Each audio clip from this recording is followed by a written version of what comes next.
Hi అండి. నేను హైత మొన్న రోటి పచ్చడి వీడియో పెట్టాను కదా! ఆ వీడియోకి చాలా బాగా రెస్పాన్స్ అయితే వచ్చిందండి. థ్యాంక్ యూ సో మచ్ అందరికీ. ఇవాళైతే పుల్కా ఏ విధంగా ప్రిపేర్ చేసుకోవాలి అనేది చూపిస్తాను చూడండి. హెల్తీ అండ్ టేస్టీ అండి ఈ పుల్కా అయితే. ఫస్ట్ అయితే గోధుమ పిండిలో ఆయిల్ వేసేసుకొని కాస్తంత ఉప్పు వేసుకొని నీళ్లు వేసి ఇలా బాగా నీట్ చేసుకోవాలి. చపాతీకైనా లేదా పుల్కాకైనా ఎంత బాగా నీట్ చేస్తే అంత సాఫ్ట్గా వస్తాయి చపాతీలు. ఇలా మూత పెట్టేసి 10 మినిట్స్ పాటు అలా వదిలేసేయండి. 10 మినిట్స్ తర్వాత ఇలా పార్ట్స్గా డివైడ్ చేసుకొని రౌండ్ షేప్లో చేసేసుకొని చపాతీలాగా ఒత్తేసుకోవడమే.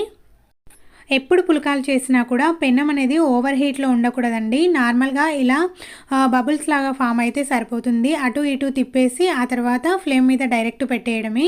చూడండి ఎంత బాగా పొంగుతూ ఉందో. ఇలా మీరు ట్రై చేయండి. ఇలాంటి మరెన్నో వీడియోస్ కోసం మన ఛానల్ని తప్పకుండా సబ్స్క్రైబ్ చేయడం అస్సలు మర్చిపోవద్దండి.